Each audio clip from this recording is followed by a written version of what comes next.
Добро пожаловать на канал Рецепты из тетради. Сегодня я предлагаю приготовить английский рождественский кекс или, как его называют в народе, пьяный кекс. Полный перечень ингредиентов, а также краткую инструкцию по приготовлению вы, как всегда, найдете в описании под видео. В первую очередь займемся подготовительными работами. Берем пакетик или 2 грамма любого чая Earl Grey и заливаем 150 мл кипятка. Отставляем пока чай завариваться. И берем 1 апельсин и 1 мандарин, с которых нужно снять цедру и выдавить сок. Цедру пока отставляем в сторону, а вот сок переливаем в небольшой сотейник. Сюда же добавляем 100 граммов сахара и ставим сотейник на огонь, где доводим сок до кипения и растворения сахара. Оставляем сок остывать и берем 400-600 граммов сухофруктов. У меня это сегодня по 80 граммов светлого изюма, вяленой клюквы, вяленой вишни, ананасовых цукатов, кураги и чернослива. Вишню, курагу и чернослив предварительно необходимо нарезать, подгоняя их под размер изюма. Пересыпаем сухофрукты в достаточно глубокую миску. Добавляем сюда цедру апельсина и мандарина. По желанию также можно добавить цедру лимона. Сюда же вливаем уже остывший чай и апельсиново-мандариновый сок. А еще 80 мл рома или любого другого ароматного алкогольного напитка, например, коньяка, бренди или даже хереса. Хорошо перемешиваем сухофрукты с цедрой и жидкими составляющими, а затем затягиваем миску пленкой и отправляем в холодильник на 2-3 дня. При этом желательно хотя бы раз в день их доставать и перемешивать. Через 2-3 дня в первую очередь подготавливаем форму диаметром 24 см, дно и борта которой необходимо выстелить пергаментом. Затем достаем из холодильника сухофрукты, которые впитали в себя большую часть жидкости, но не всю. Поэтому высыпаем их в сито и отставляем пока в сторону, чтобы с них стекла вся жидкость. Теперь займемся тестом. Берем 300 граммов муки, которую я предварительно просеяла.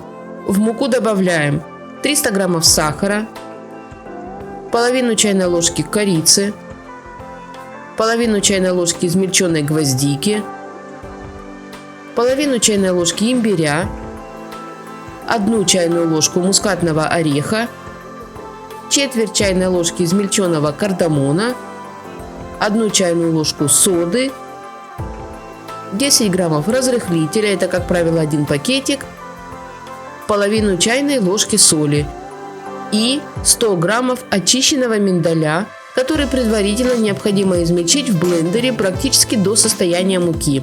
Либо, если у вас есть, можно использовать уже готовую миндальную муку.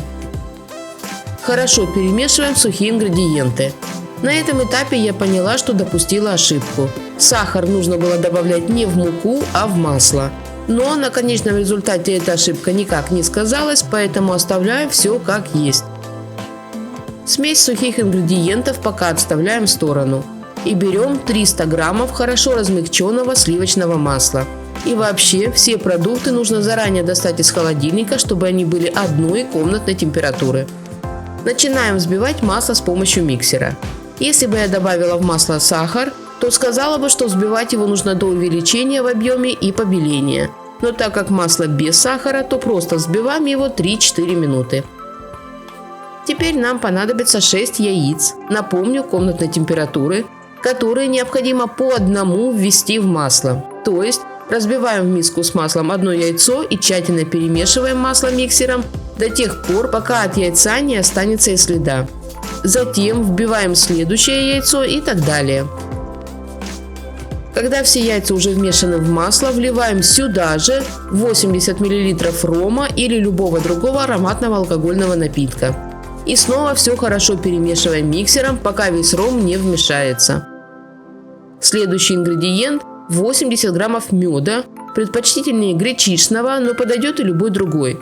Добавляем мед в общую миску и тщательно все перемешиваем с помощью миксера. На этом этапе в основу теста можно ввести 1 чайную ложку ванильного экстракта. Если у вас ваниль в виде порошка, то ее нужно смешать с сухими ингредиентами. Еще раз хорошо все перемешиваем миксером и берем смесь сухих ингредиентов. В 2-3 этапа добавляем их в масляную основу теста, каждый раз тщательно вымешивая содержимое миски. В итоге должно получиться достаточно густое тесто, правильность консистенции которого проверяется очень просто. Если поставить лопатку, то она не должна падать. Если лопатка упала, то можно немного добавить муки. Только не перестарайтесь, чтобы не забить тесто мукой. Теперь берем уже процеженные сухофрукты, с которых стекло достаточно много сиропа. Сироп не выливаем, он нам еще понадобится. Сухофрукты высыпаем в тесто и тщательно все перемешиваем. Готовое тесто выкладываем в подготовленную ранее форму, а затем разравниваем. Форму с тестом отправляем в уже разогретую до 140-150 градусов духовку, где английский кекс будет выпекаться от 2 до 4 часов. Примерно через 60-90 минут кекс нужно проверить. И если его поверхность очень потемнела, необходимо накрыть форму листом фольги и продолжить выпекание.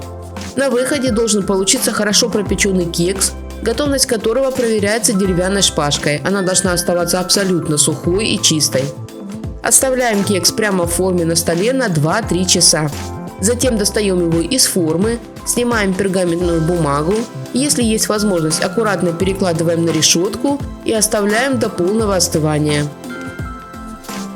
Когда кекс полностью остыл, готовим подложку или блюдо подходящего размера.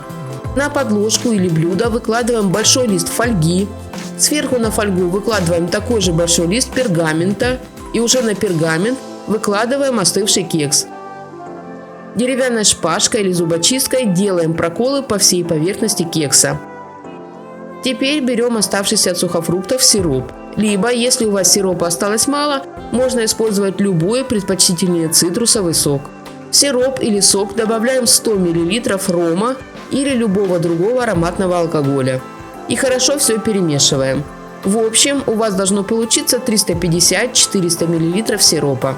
Примерно половину или третью часть этого сиропа выливаем на кекс, стараясь, чтобы он распределился более или менее равномерно. Затем заворачиваем кекс сначала в пергамент, причем делаем это так, чтобы пергамент максимально плотно прилегал к кексу со всех сторон.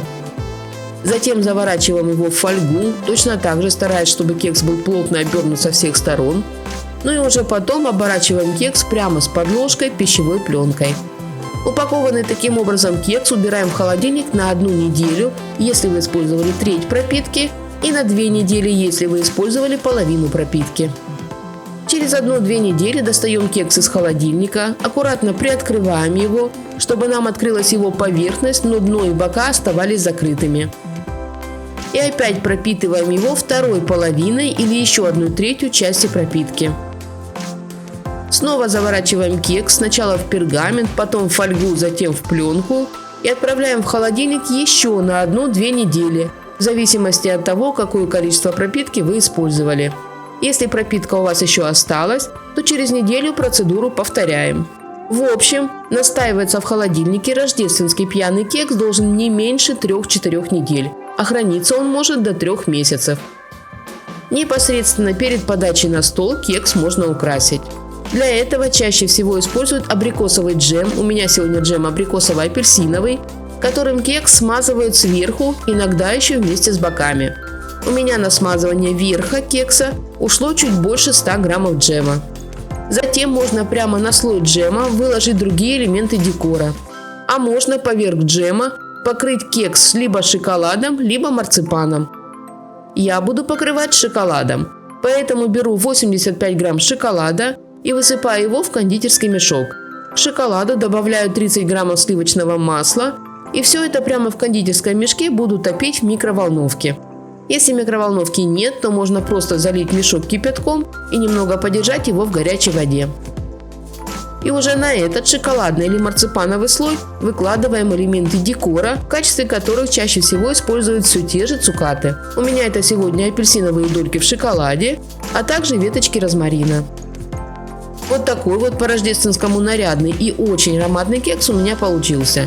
Да, готовится он долго, и все эти танцы с бубном кому-то могут показаться трудозатратными, но поверьте, вкус этого кекса того стоит.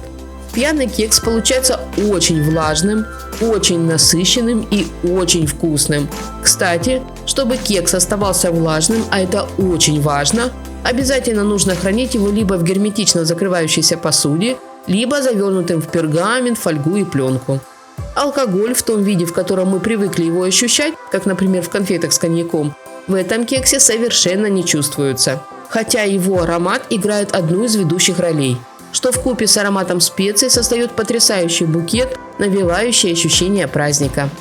Я настоятельно рекомендую приготовить этот кекс, если не к Рождеству, то хотя бы к Новому году. Тем более, что время на это у вас еще есть. Не забывайте ставить лайки, если вам понравился этот рецепт. И, конечно же, подписывайтесь. У меня в тетрадке еще много вкусных и интересных рецептов, которыми я с радостью поделюсь. Мира всем нам, здоровья и чистого неба над головой. Берегите себя и своих близких. Приятного аппетита и до новых встреч!